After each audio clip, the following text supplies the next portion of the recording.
सर्दी के टाइम में अगर सुबह सुबह उठते ही नाश्ते में मटर के पराठे मिल जाएं तो मज़ा ही आ जाए। Hello ji, welcome to Ganpati Rasoi. Ganpati रसोई में आज हमने बनाए क्रिस्पी मटर के पराठे। इसी तरह से आप भी ज़रूर बनाइएगा एक बार।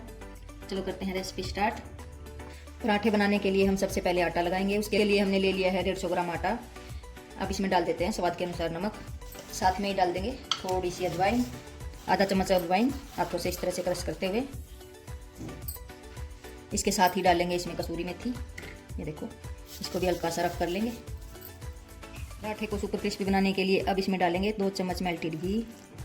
अब डाल देते हैं हल्का गुनगुना पानी, घी में ही डाल देंगे ऐसे ही, ये देखो। थोड़ा सा पानी डालने के बाद अब आटा लगा लेंगे। यहाँ पर आपको हल्का गुनगुना पानी ही लेना होगा क्योंकि सर्दी का टाइम है। गर्मी में तो ठंडे पानी से भी आटा लगा लेते हैं, लेकिन सर्दी में हल्का गुनगुना पानी लेंगे तभी आटा सॉफ्ट लगेगा और पराठे अच्छे बनेंगे, तब आटा सॉफ्ट होगा। इसी तरह से थोड़ा थोड़ा पानी डालते हुए आटा लगा लेंगे। इस तरह से आटे को लगभग 4 से 5 मिनट तक मसलते रहेंगे। मसलने से आटा अच्छे से सॉफ्ट हो जाएगा। इस तरह से आटा लगाने के बाद अब क्या करना है, ऊपर से घी लगा देंगे थोड़ा सा और इसको छोड़ देंगे 10 से 15 मिनट, तो ढक के छोड़ देंगे। यहाँ पर अब हमने ले ली है 1 कटोरी मटर। मटर के अच्छे से दाने निकाल लिए हैं, ये देखो बहुत बढ़िया मटर आजकल मार्केट में आ चुकी हैं, बिल्कुल मीठी वाली मटर है। अब लेंगे मिक्सी का जार, इसमें डाल देते हैं 2 से 3 हरी मिर्चों को तोड़ के, साथ में ही डाल देंगे 3 से 4 लहसुन की कलियाँ। उसके साथ ही डाल देंगे अदरक। अगर आप अदरक लहसुन खाना नहीं पसंद करते तो आप इसको स्किप भी कर सकते हो। अब डाल देते हैं इसमें मटर। अब इनको पल्स मोड पे हल्का सा चलाते हुए दरदरा पेस्ट बना लेंगे। ये देखो सिर्फ एक बार ही चलाया हमने और मटर का अच्छे से दरदरा पेस्ट बन चुका है। अब हम डाल देते हैं एक पैन में 1 चम्मच भर के घी गर्म होने पर अब डाल देते हैं जीरा। जीरा चटकते ही अब डाल देंगे प्याज। हमारी कटा हुआ प्याज डालना है यहाँ पर आपको। प्याज को सिर्फ 1 मिनट ही भूनेंगे। ये देखो 1 मिनट में ये हल्का ब्राउन हो चुका है। डाल देते हैं इसमें थोड़ी सी हल्दी, बिल्कुल थोड़ी सी डालनी है पर कलर। लाल मिर्च पाउडर, धनिया पाउडर, भुना हुआ जीरा पाउडर। इनको अच्छे से मिक्स कर लेते हैं। थोड़ा सा आमचूर पाउडर, आप यहाँ पर नींबू का रस भी डाल सकते हो अगर डालना चाहो तो, वरना स्किप कर सकते हो। इनको अच्छे से कर लिया मिक्स। अब डाल देते हैं मटर वाला पेस्ट।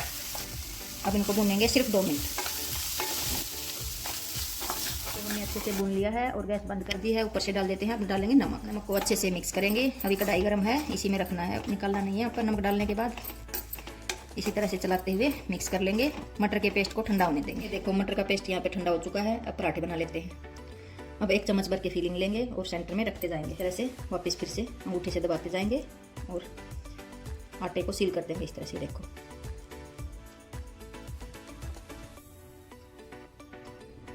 अगर आपको लगे कि आटा एक्स्ट्रा है तो ऊपर से आप तोड़ सकते हो। अगर पूरा आटा पूरा है तो आप इसको इस तरह से दबा सकते हो।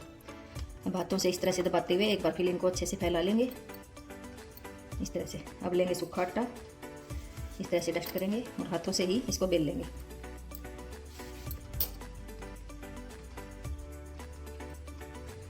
इस तरह से थोड़ा सा बेलने के बाद अब बेलन आप चला सकते हो, चाहो तो हाथ से भी बेल सकते हो। अब लेंगे बेलन। बेलन की सहायता से हल्के हाथों से ये देखो इसको बेल लेंगे। एक बार फिर से आटा लगा लेते हैं।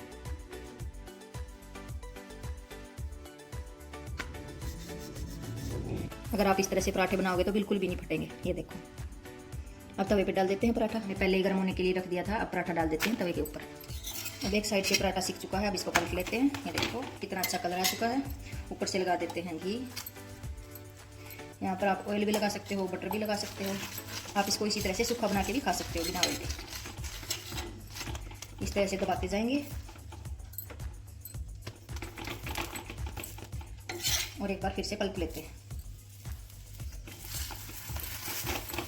दूसरी साइड भी घी लगा देते हैं। एक बार फिर से पलट लेते हैं। ये देखो कितना अच्छे से फूल भी चुका है ये पराठा। इस तरह से अगर आप बनाओगे तो बिल्कुल फूले फूले पराठे बनेंगे, लेकिन दबाते हुए ज़रूर पकाना। दबाते हुए पकाएंगे तो अच्छे से ये देखो क्रिस्पी बनेंगे। अगर आप क्रिस्पी खाना चाहते हो, अगर आप सॉफ्ट खाना चाहते हो तो ज़्यादा देर इसी तरह से मत दबाना। अब इसको निकाल लेते हैं। पराठा हमारा बन चुका। इसी तरह से हम दूसरा पेड़ा ले लेंगे। अगर आप चाहो तो इस तरह से पहले चकले पे इस तरह से फैला के बाद में अंगूठे की सहायता से ऐसे कर सकते हो। वो आप पे डिपेंड करता है कि आप कैसा चाहते हो।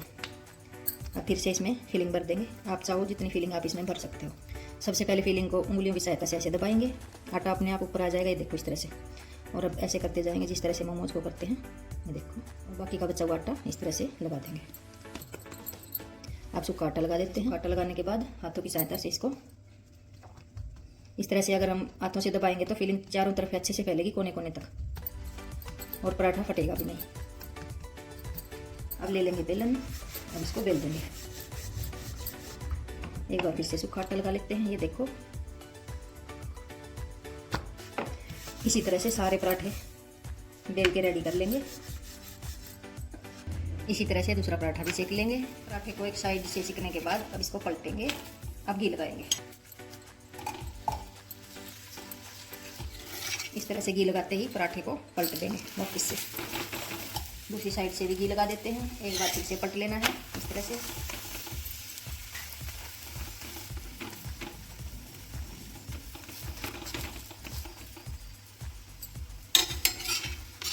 इसी तरह से पलटते हुए पराठे को सेक लेंगे। 2 से 3 बार पलटेंगे और निकाल लेंगे। अब दूसरा पराठा भी हमारा बन चुका है। इसी तरह से हम बाकी के पराठे भी बना लेंगे। इसी तरह से हमने सारे मटर के पराठे बना लिए हैं। ये देखो, गर्मा गर्म पराठे खाने के लिए तैयार हैं।